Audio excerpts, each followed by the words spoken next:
Capítulo 20. Depois que cessou o alvoroço, Paulo mandou chamar os discípulos e, tendo-os exortado, despediu-se e partiu para a Macedônia.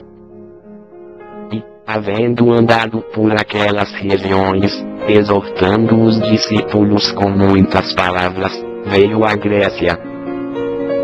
Depois de passar ali 3 meses, visto terem os judeus armado uma cilada contra ele quando ia embarcar para a Síria, determinou voltar pela Macedônia. Acompanhou-o Sópater de Bereia, filho de Piro, e Incômodos de Tessalônica, Aristarco e segundo, Caio de Derbe e Timóteo, e dos da Ásia, Tíquico e Trófimo. Estes, porém, foram adiante e nos esperavam em Troade. E nós, depois dos dias dos pais ázimos, navegamos de Filipos, e em 5 dias fomos ter com eles em Troade, onde nos detivemos 7 dias. No primeiro dia da semana, tendo-nos reunido a fim de partir o pão, Paulo, que havia de sair no dia seguinte, falava com eles, e prolongou o seu discurso até a meia-noite. Ora, havia muitas luzes no cenáculo onde estávamos reunidos. E certo jovem, por nome Eutico, que estava sentado na janela, tomado de um sono profundo enquanto Paulo prolongava ainda mais o seu sermão, vencido pelo sono caiu do 3º andar abaixo, e foi levantado morto. Tendo Paulo descido, debruçou-se sobre ele, abraçando-o, disse, não vos perturbeis, pois a sua alma está nele. Então subiu, e tendo partido o pão e comido, ainda lhes falou largamente até o romper do dia, e assim partiu. E levaram vivo o jovem e ficaram muito consolados. Nós, porém, tomando a dianteira e embarcando, navegamos para Assos, onde devíamos receber a Paulo, porque ele, havendo de ir por terra, assim o ordenara. E, logo que nos alcançou em Assos, recebemo-lo a bordo e fomos a Mitilene. E navegando dali, chegamos no dia imediato defronte de Quios, no outro aportamos a Samos e tendo-nos demorado em Trogilio, chegamos, no dia seguinte a Mileto. Porque Paulo havia determinado passar ao largo de Éfeso, para não se demorar na Ásia, pois se apressava para estar em Jerusalém no dia de Pentecostes, se lhe fosse possível. De Mileto mandou a Éfeso chamar os anciãos da igreja.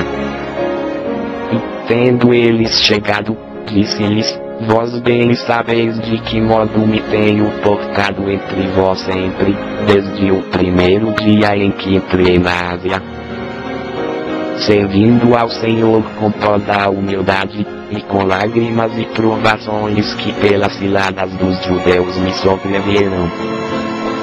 Como não me esquivei de vos anunciar coisa alguma que útil seja, ensinando-vos publicamente de casa em casa, testificando, tanto a judeus como a gregos, o arrependimento para com Deus e a fé em nosso Senhor Jesus. Agora, eis que eu, constrangido no meu espírito, vou a Jerusalém, não sabendo o que ali acontecerá, senão o que o Espírito Santo me testifica, de cidade em cidade, dizendo que me esperam prisões e tribulações. Mas em nada tenho a minha vida como preciosa para mim, contando que complete a minha carreira e o ministério que recebi do Senhor Jesus, para dar testemunho do Evangelho da graça de Deus. E eis agora, sei que nenhum de vós, por entre os quais passei pregando o reino de Deus, jamais tornará a ver o meu rosto. Portanto, no dia de hoje, vos protesto que estou limpo do sangue de todos. Porque não me esquivei de vos anunciar todo o conselho de Deus. Cuidai, pois, de vós mesmos e de todo o rebanho sobre o qual o Espírito Santo vos constituiu bispos, para apacentardes a igreja de Deus, que ele adquiriu com seu próprio sangue. Eu sei que depois da minha partida entrarão no meio de vós lobos cruéis que não pouparão o rebanho, e que dentre vós mesmos se levantarão homens, falando coisas perversas para atrair os discípulos após si. Portanto vigiai, lembrando-vos de que por 3 anos não cessei noite e dia de admoestar com lágrimas a cada um de vós. Agora pois, vos encomendo a Deus e a palavra da sua graça, aquele que é poderoso para vos edificar e dar herança entre todos os que são santificados. De ninguém copicei prata, nem ouro, nem vestes. Vós mesmos sabeis que estas mãos proverão as minhas necessidades e as dos que estavam comigo.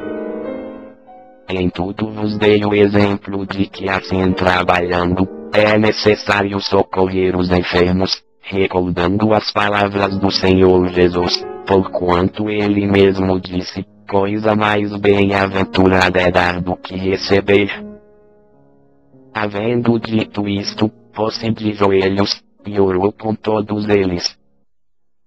E levantou-se um grande pranto entre todos, e lançando-se ao pescoço de Paulo, beijavam-no, entristecendo-se principalmente pela palavra que dissera, que não veriam mais o seu rosto.